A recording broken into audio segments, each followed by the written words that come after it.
Welcome, Helena. Thank you, Patty. It's nice to be back with you. Helena has been a longtime member of the Most Powerful Women community. This is indeed her first sit-down interview since she became CEO of Hudson's Bay on February 17th, 2018, I believe it was. Who's counting?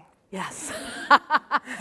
She's almost at her 100-day mark. Right. And she's had all sorts of fun, all sorts of adventures. I'm going to start, though, jumping off of Tory Burch's wonderful remarks. Ooh, good. Helena. Don't say the ambition word. When you were Helena Bonanno, growing up the oldest of 5 children in Providence, Rhode Island, were you ambitious?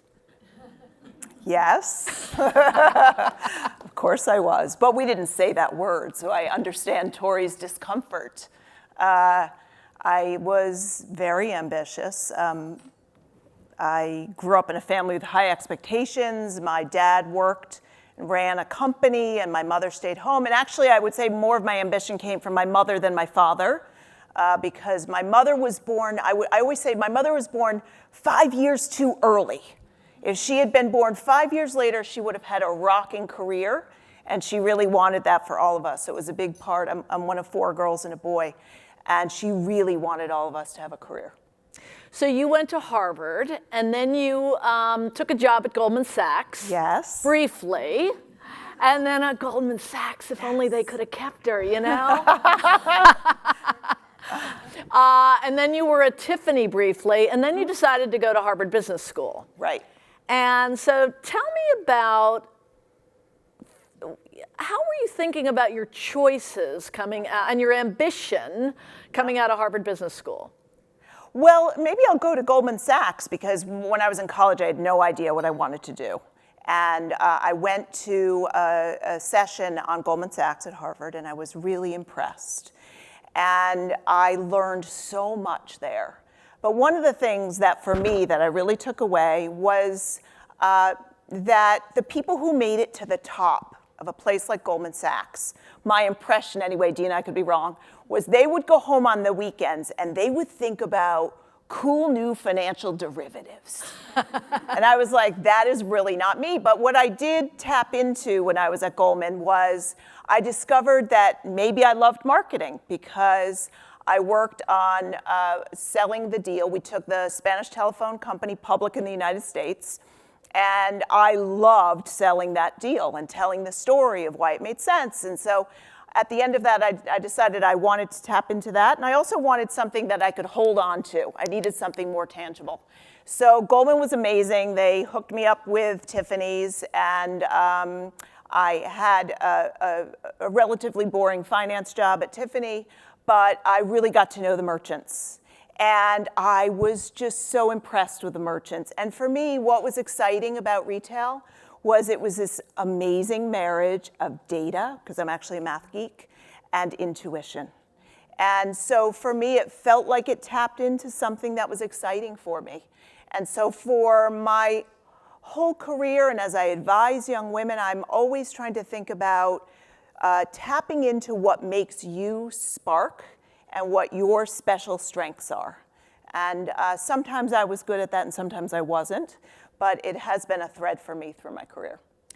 When Helena, I tried to look it up today and I couldn't find it, but I said to Helena, when you got out of Harvard Business School and joined CVS in July of 1992, yes, she spent most of her career at CVS.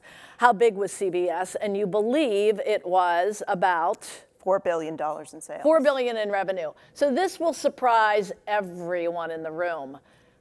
CVS is number 8 on the Fortune 500. It is a $186 billion company. So Helena rode that from $4 billion to $186 billion and $184 billion. Okay, Excuse me, don't round up. $184 billion. It's $186 billion by now. But Helena also had a lot to do, and we're going to get to HBC in a minute, but you rode and you drove.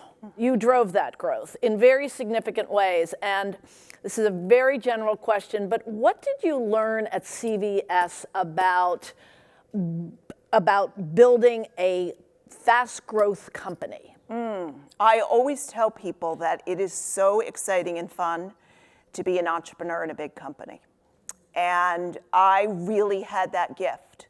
So I was going up the ranks of merchandising, which was the traditional route. And our former CEO, Tom Ryan, came to me and said, I'd love you to start a loyalty program. And he said, I don't really know what it should do yet. I have some ideas, but I'd love you to do it. Now, you know, my first reaction was, ooh, am I doing a bad job? Is this some sort of, you know, ploy to get me to move? But I also always tell people that if your CEO asks you to do something, you should say yes. So I did, and it really unleashed for me something I didn't know about myself, which is I love being an entrepreneur in a big company. And it was so fun to have all these amazing resources and smart IT people and just smart people. But What year was that? that was 1997. So extra cares. Yeah. Who collects the long receipts from CVS, right? That's thanks to Helena Foulkes. And it probably is the most sort of admired loyalty one of the most It's admired. one of the, I mean, from a retail perspective, Yeah. it's I think the largest. You know, we have 70 billion active members. I still say we. And it's something I'm very proud of, and it was really fun to work on, but it's also one of those things that you only achieve great results because you have an amazing team. But I learned a lot about pushing through barriers and getting stuff done, and I had a lot of great advisors, and one of them said to me something that I think I still hold true, which is essentially you have to keep putting points on the board. So don't wait so long for perfection for this thing, because you're going to lose the attention and energy and enthusiasm of the top team. So I focused really early on about producing something that was tangible and then refining it and making it bigger. And it was a constant journey. It still is. It's the fun thing about doing things like that. So,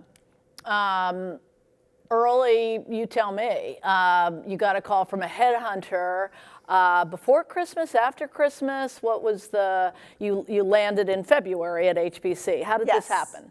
So can I say your name? Yes, okay. I got a call from Melanie Hudson in late October. She's sitting right here in the front table. She's amazing. And let me step back and say that I had spent 25 years there, and I absolutely loved CVS, and I still do. And I always say, I not only worked there, I poured myself into it for 25 years, and I gave birth to 4 children along the way. And I mean, it was like totally intertwined in my life. And all along the way, I would always say to people that when you're in one company that long, it's never a perfect journey. I had a lot of moments that were not fun. And that's true in anyone's career. And someone gave me advice a long time ago, and she said, when you're in a down moment, pick a date, whether it's 6 or 9 months, pick a date on the calendar and have that be your date, and you'll decide at that date if you're still feeling this unhappy, because then you should do something. And I did that many times at CVS. You know, just in the whole complexity of my life. But every time I got to my 6 or 9 month window, it had resolved itself. And in many ways, I think that there's a muscle that we build for those of us who've been places long times, because we get through the hard stuff and we come out on the other side and we realize the strength that we had. But anyway, I had gone through that about a year before I left CVS, and that date came, and it was the first time where I just felt like I needed a change. And I must also say that it was, and I don't know if this is unique to women, but for me, it wasn't just a professional move, it was a whole life move. I had raised my 4 children. The last had gone away to college, and I suddenly felt so free. And I thought, I can do whatever I want. And my husband's a professor, and he was willing to go along with whatever ride. So it was a very liberating time, and Melanie called me, and I knew barely anything about Hudson's Bay, but I knew a lot about Saks and Lord & Taylor and Saks. Big fan. So that piece of it was very alluring. And I would say that I was also intrigued because, as Melanie laid it out, what was interesting to me about Hudson's Bay is they had just announced 2 really out-of-the-box moves. One was the fact that Lord & Taylor would now go on Walmart.com's website, and I thought, wow, that's a radical move, and I like that. I like radical thinking. And the second was that they had just done a big real estate deal with WeWork, which is a company that's really revolutionizing workspace and thinking about partnering with WeWork in some of their buildings. So for me, that signaled that this was a company that was willing to think differently. And had they announced they were selling their flagship they just store? had. Yeah, and that was like a $280 billion deal, or what? $280 million deal. $850 million. $850 million deal. Yeah. Lord & Taylor's selling Just the its one building store. to $850 million to Right. WeWork. Yeah, that's radical. It is radical. So you come in there February 17th, you decide to take the job, and you were a candidate. Maybe the movement was slow, you tell us, but you were a candidate to be the next CEO of CVS. Did you want to be a CEO somewhere? Yes. I did. So was the view like, why wait? Yeah, it was that. And I absolutely adored my time at CVS. And I felt this incredible, I think this is a female thing too, I felt this incredible loyalty to my team. I really struggled with leaving my team. I felt like I was in it with them. But I needed a change, and I felt like the path would take too long at CVS. And I thought, well, I don't know if that's a selfish thing to think, but it was a very hard decision. So you arrive on February 17th, and this is a company that has not grown as it should. No. It has had losses for a couple of years consecutively, and it's in need of a turnaround. And since you have been in there, this is so hard to be brief, I know, but yeah. What is your formula? How are you looking at this? I have had really 3 things I've been focused on. And one is creating an awesome culture. 2 is driving performance. And 3, and part of what was so intriguing about the company was thinking about what should the long-term strategy of this company be. Were we a holding company of a bunch of great retailers? What did we bring that made a special sauce? And in many ways, I think what's been exhilarating about the experience is that the company knows it needs a turnaround. And so it wasn't like I had to convince people that this is bad, we need to do things differently. Everyone in the organization knew it, and so they really have embraced me. But it's also allowed me to, I think, move fast. I'm used to a world where we would think through things from lots of different lenses, and we had the luxury of great performance and time. And I would say that in this environment, I think speedy decisions are really important. And I've also been really clear with the team that I don't have all the answers. You know, people thought maybe because I had this, impressive retail background that I would have the answer. I'd have the roadmap, we'll come in, we'll do it. And I've said to people, I don't know what all the answers are, but I think you do, and part of it's unlocking that with all of you together. So I've really focused on inclusiveness, action, focused on, what are the game-changing moves we can make? We're all just filled with too many things to do every day. Are we spending our time on the things that matter? And believe it or not, having a results orientation, and I say believe it or not because the beauty of retail, one of the reasons I love it is you know how you're doing every day. Every morning I wake up and look at sales. It's like a disease. And I love it, and it's really fun when it's going well, but so there's a natural inclination to action and results, but I think that it was a culture that was starting to almost believe that this is just tough out there. Yeah, and you introduced 5 principles? What are those principles? The first is to think like a customer, to have the customer at the table with every decision we make.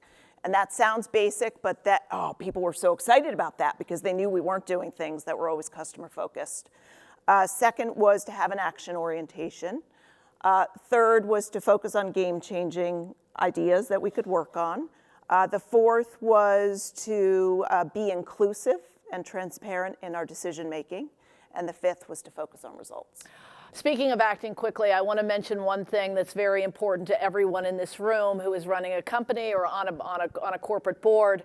At the end of March, barely a month into this job, Hudson's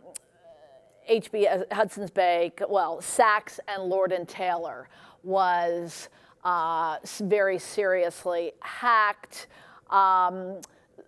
It was Russians. You figured out it was Russian hackers, Russian attackers who seized the information of 5 million Saks and Lord & Taylor credit and debit card holders. What is the lesson from what you experienced there? I would never want anyone to go through that, but for our team, I think in many ways it brought us together, and I'm really proud of how the organization responded. In fact, the FBI told us we were the fastest response to a breach they'd ever experienced.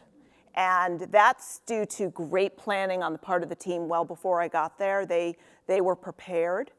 But in some ways, it allowed me to model the principles I was talking about. So the first one was be the customer champion.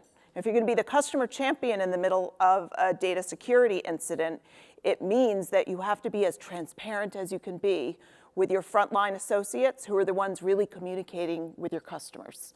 So while we may have had a bias to don't say too much, the lawyers are in the room and they're protecting us, what we really went to and leaned into was sharing as much as we could say with confidence and giving people access to a 1-800 number and free credit monitoring and all the things we could do to say, we're here for you and we'll have your back if something happens to you. So I would say that was one. Speed was another principle, and that happened a lot. Transparency and inclusiveness. So I got the senior vice presidents of the team together probably 3 times within the first 2 weeks, including a phone call, unfortunately, we had to have on Easter Sunday. But everyone was on the line because they care about the business, and we were talking about what was happening. So when they opened stores the next morning, they'd be ready. So there were a lot of things that really came together for the team. It allowed me to see the great people in the organization who rose to the challenge and made so much happen. Never let a crisis go to waste. Yes. So, Helena, the biggest surprise, I thought she had come down from Canada. It's a Canadian-based company. She's in Battery Park City, so she's a New Yorker now. Helena, welcome to New York. Welcome back to Most Powerful Women. Thank you very much. Thanks.